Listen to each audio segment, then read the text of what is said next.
আজকে দেখাবো একটা অর্ডিনারিভাবেই একটু ডাবের জল ছিল, একটু ডাবের শাঁস ছিল, এই দিয়ে মানে আমি ঠিক ডাব চিংড়িটা যে ডাবের মধ্যে পুড়ে করব সেটা আর করিনি। এটা সাধারণভাবে একটা করেছি। তাই জন্যে এই যে দেখুন ডাবের যে ভিতরে শাঁস একটু জলটা সেটা নিয়ে নিয়েছি, এটাকে একটু পেস্ট করে নেব। এবার আমি চিংড়িটা নিয়েছি, চিংড়ির মধ্যে হলুদ দিয়ে দিলাম, চিংড়ির মধ্যে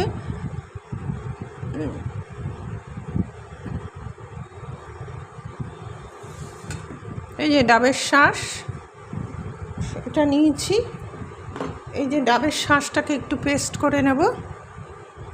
আর এই যে চিংড়ির মধ্যে এটাকে একটু ভাপা বসিয়ে দেব, ওই জন্য এইভাবে করছি। যে হলুদ দিয়ে দিলাম, নুন ইয়েতে দিয়েছি, এই যে সর্ষে লঙ্কা দিয়ে বেটে রেখেছি।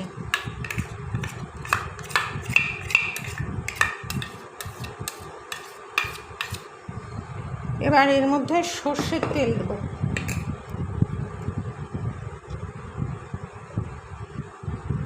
এটা একবারে রেডি করে ভাপা বসিয়ে দেবেন, দেখবেন অনেক ভালো একটা রেজাল্ট পাবেন। আর নুনটা একটু দেখে দেবে, আমি এটাকে একটু পেস্ট করে দিচ্ছি।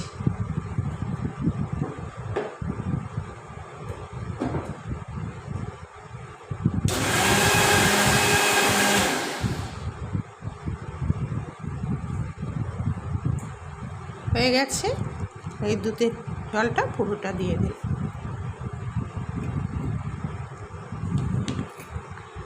এর মধ্যে আর জল দেব না, হলুদ লাগলে হলুদ দেব। এইটা নিয়ে গিয়ে একেবারে বসিয়ে দেব।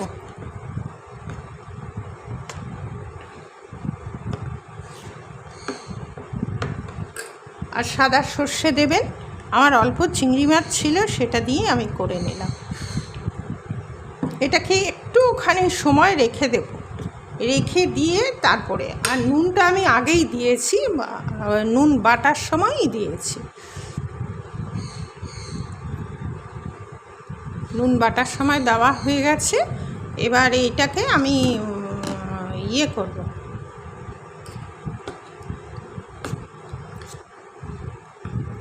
এটাকে এবার ভাপে বসিয়ে দেবো। একটু 10 মিনিট রেখে দিয়ে ভাপে বসিয়ে দিচ্ছি। 10 মিনিট হয়ে গেছে, কড়া বসিয়ে দিয়েছি আর গ্যাস চালিয়ে দিয়েছি। এবার এইটা এটা সমেত বসিয়ে দেবো। এমনভাবে বসাবে যাতে জলটা উপরে না ওঠে। এর মধ্যে একটা ঢাকনা চাপা দিয়ে দেবো।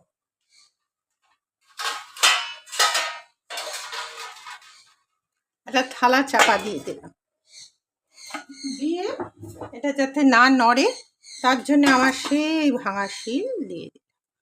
ব্যাস, এটা এবার হতে থাকুক ওর মতো। এবার আপনি ঢাকা দিয়েও করতে পারেন, আমার ছোট কড়াই, ঢাকা দিলাম না, এইভাবে আমি করে নিচ্ছি।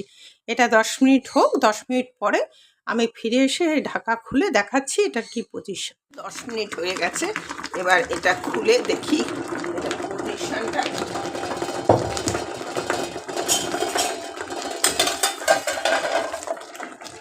দেখুন হয়ে গেছে। তাহলে গ্যাসটা নিভিয়ে দিলাম। আর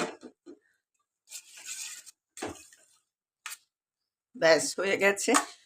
আমি নূপুর, আপনারা দেখছেন smile with Nupur and Tania. এতক্ষণ থাকার জন্য আমার সঙ্গে আপনাদের অশেষ ধন্যবাদ।